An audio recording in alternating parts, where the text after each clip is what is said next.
Pagi yang mengubah sejarah. 1 September 1939, pukul 04.45 pagi. Langit di atas semenanjung Westerplatte, Polandia, masih terlihat gelap. Udara dingin menusuk kulit. Tidak ada tanda-tanda bahwa pagi itu akan menjadi awal dari bencana global. Lalu suara dentuman pertama memecah keheningan. Kapal perang Jerman Schleswig-Holstein menembakkan meriamnya ke arah pangkalan militer Polandia. Dentuman itu bukan sekedar tembakan artileri, itu adalah suara dunia lama yang mulai runtuh. Dalam hitungan menit, pesawat-pesawat Luftwaffe muncul dari langit. Sirine Stuka melolong tajam, suara yang sengaja dirancang untuk menanamkan teror sebelum bom menghantam tanah. Tank-tank panser mulai bergerak melintasi perbatasan. Infanteri bermotor mengikuti di belakangnya.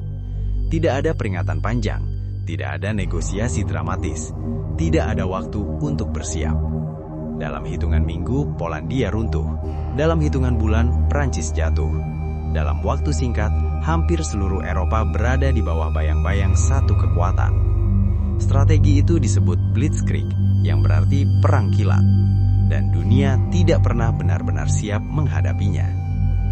Untuk memahami mengapa Blitzkrieg begitu menghancurkan, kita harus kembali ke akhir Perang Dunia Pertama. Langsung saja kita masuk ceritanya. Perang 1914 sampai 1918 dikenal dengan Perang Parit. Tentara menggali tanah dan bertahan selama bertahun-tahun. Garis depan hampir tidak bergerak. Serangan besar seringkali hanya menghasilkan beberapa ratus meter wilayah, dengan korban ribuan nyawa. Saat itu lebih dari 16 juta orang tewas. Ketika perang itu berakhir, hampir semua jenderal Eropa percaya bahwa perang masa depan akan serupa, lambat, penuh pertahanan, dan berbasis garis depan yang kaku. Prancis pun sangat terobsesi dengan strategi pertahanan.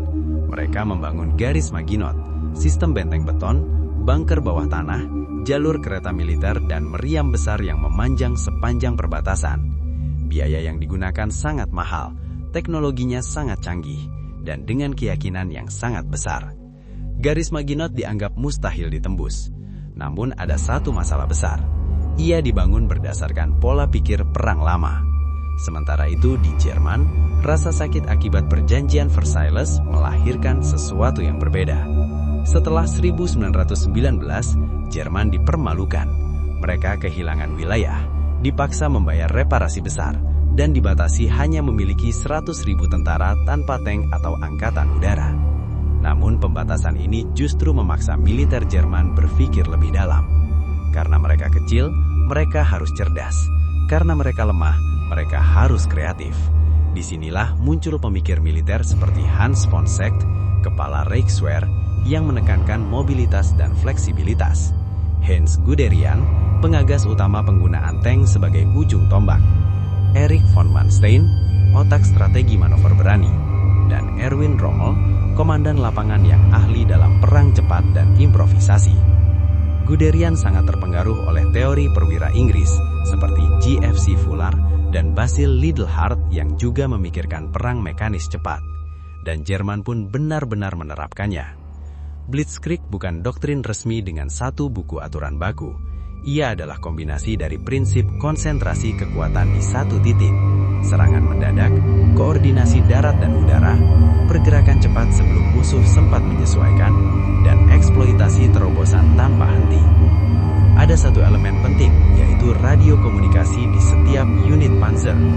Di medan perang, kecepatan komunikasi berarti kecepatan keputusan, dan kecepatan keputusan berarti kemenangan. Ketika Jerman menyerang Polandia pada tahun 1939, dunia mengira ini akan menjadi konflik regional kecil. Namun mereka salah. Sekitar 1,5 juta tentara Jerman menyerbu dari barat, utara, dan selatan. Sementara pada 17 September, Uni Soviet menyerang dari timur. Luftwaffe menghancurkan sebagian besar angkatan udara Polandia dalam hari-hari pertama. Rel kereta dihancurkan, komunikasi diputus. Tank Panzer I dan II mungkin tidak terlalu kuat secara individu, tetapi mereka bergerak dalam kelompok besar, cepat, dan terkoordinasi. Kavaleri Polandia sering disebut menyerang tank dengan pedang, Meski ini lebih condong ke propaganda, realitasnya Polandia memang tidak memiliki pertahanan anti-tank memadai. Warsawa dibombardir hebat, jutaan warga sipil mengungsi. Dalam 5 minggu, Polandia pun menyerah. Dunia terdiam, namun Inggris dan Prancis masih percaya bahwa jika perang benar-benar besar, mereka siap. Namun sebentar lagi mereka akan segera menyadari bahwa mereka itu salah. Mei 1940, Prancis memiliki lebih banyak tank berat daripada Jerman. Mereka memiliki tentara besar. Mereka memiliki sekutu Inggris. Namun mereka tidak memiliki kecepatan yang sama layaknya Jerman. Strategi awal sekutu adalah maju ke Belgia untuk menghadapi serangan Jerman di sana. Namun itu justru jebakan. Sementara perhatian sekutu terfokus di Belgia, 7 divisi panzer bergerak melalui hutan Ardennes, wilayah yang dianggap mustahil untuk tank. Dalam beberapa hari, Jerman mencapai Sungai Meuse. Dalam beberapa minggu, mereka memotong pasukan sekutu menjadi 2. Kecepatan itu menciptakan kekacauan total. Unit-unit sekutu terisolasi. Komando kehilangan kendali. Keputusan terlambat dibuat. Evakuasi Dunkirk menyelamatkan 338.000 tentara. Tetapi itu bukan kemenangan. Itu adalah sebuah pelarian. 14 Juni 1940, Prancis jatuh tanpa perlawanan besar.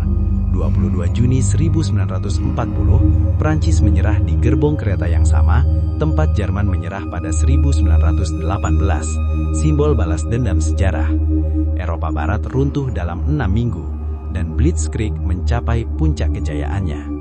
Setelah Prancis jatuh pada Juni 1940, hanya satu kekuatan besar yang tersisa di Eropa Barat, yaitu Inggris. Hitler sebenarnya berharap Inggris akan memilih berdamai. Ia tidak ingin perang 2 front terlalu cepat. Namun Perdana Menteri baru Inggris, Winston Churchill, memiliki sikap berbeda. Dalam pidatonya yang terkenal, ia berkata, "We shall never surrender." Dan disitulah Blitzkrieg menghadapi ujian baru. Namun, kali ini bukan di darat, melainkan di langit. Untuk menginvasi Inggris, Jerman harus menguasai udara terlebih dahulu. Operasi itu diberi nama Operation Sea Lion. Tugas Luftwaffe di bawah komando Hermann Göring adalah menghancurkan Royal Air Force. Mulai Juli 1940, gelombang serangan udara menghantam Inggris. Bandara dibom, radar diserang, pabrik pesawat dihancurkan.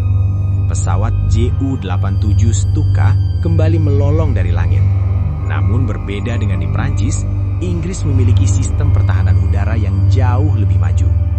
Mereka memiliki sesuatu yang revolusioner, yaitu radar. Radar memungkinkan Inggris mendeteksi pesawat Jerman sebelum mereka tiba.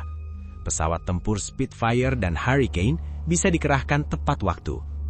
Keunggulan komunikasi yang sebelumnya dimiliki Jerman, kini dimiliki Inggris. Blitzkrieg di udara mulai kehilangan momentum. Ketika Luftwaffe gagal menghancurkan Royal Air Force, Hitler mengubah strategi. Ia memerintahkan pengeboman kota-kota besar, termasuk London.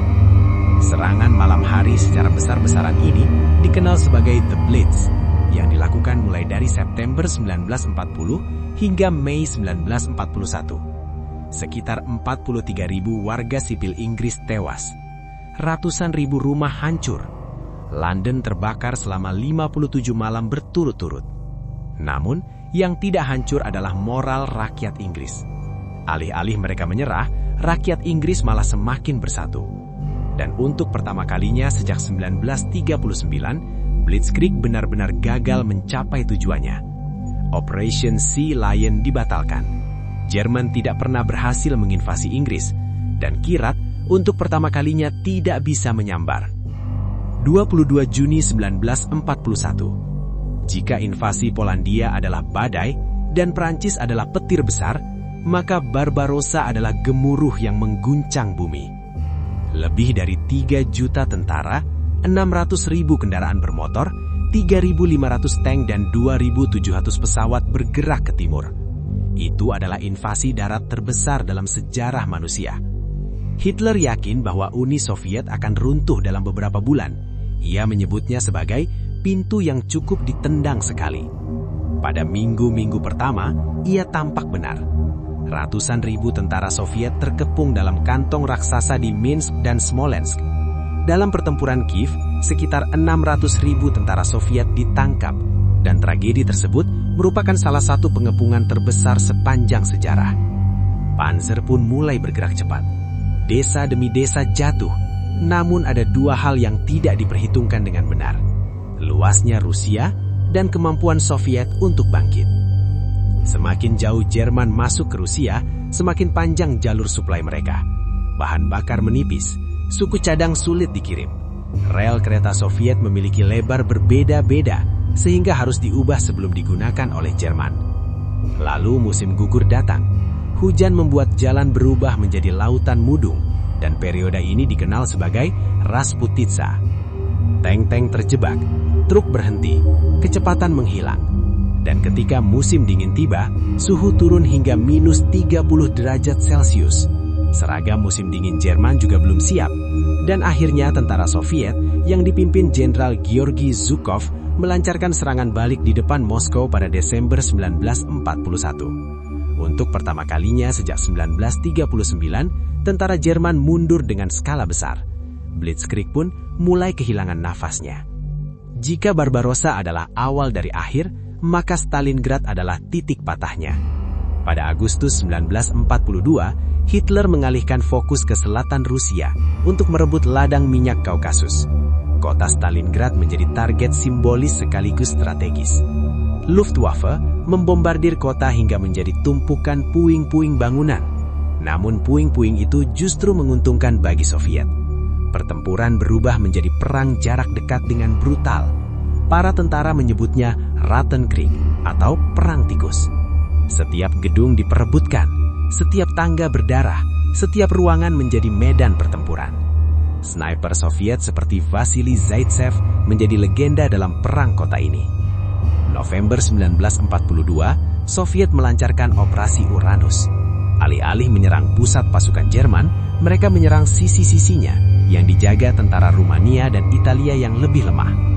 Dalam beberapa hari, tentara ke-6 Jerman terkepung. Sekitar 300.000 tentara Jerman terjebak di dalam kota. Hitler melarang mundur. Göring berjanji bisa menyuplai dawat udara. Itu janji kosong. Musim dingin membunuh perlahan. Kelaparan menyebar. Penyakit mewabah. 2 Februari 1943, Jenderal Paulus menyerah. Lebih dari 90.000 tentara Jerman ditawan. Blitzkrieg secara resmi kehilangan kekuatannya. Blitzkrieg dirancang untuk kejutan cepat, kemenangan dalam hitungan minggu, dan musuh yang tidak siap. Namun perang berubah menjadi perang industri. Amerika Serikat masuk perang setelah Pearl Harbor, Desember 1941. Produksi industri sekutu melonjak drastis. Amerika Serikat memproduksi lebih dari 49.000 tank Sherman. Uni Soviet memproduksi lebih dari 80.000 tank T-30 selama perang. Jerman tidak mampu mengejar produksi massal itu. Blitzkrieg adalah senjata sprint. Perang Dunia II berubah menjadi maraton. Dan dalam maraton, yang bertahanlah yang menang. Meski gagal memenangkan perang, Blitzkrieg mengubah cara dunia melihat peperangan. Konsep koordinasi darat-udara menjadi standar militer modern. Dalam Perang Teluk 1991, strategi Amerika, serangan udara besar diikuti gerakan cepat pasukan darat, sering disebut sebagai bentuk modern Blitzkrieg. Namun pelajarannya lebih luas dari sekedar militer.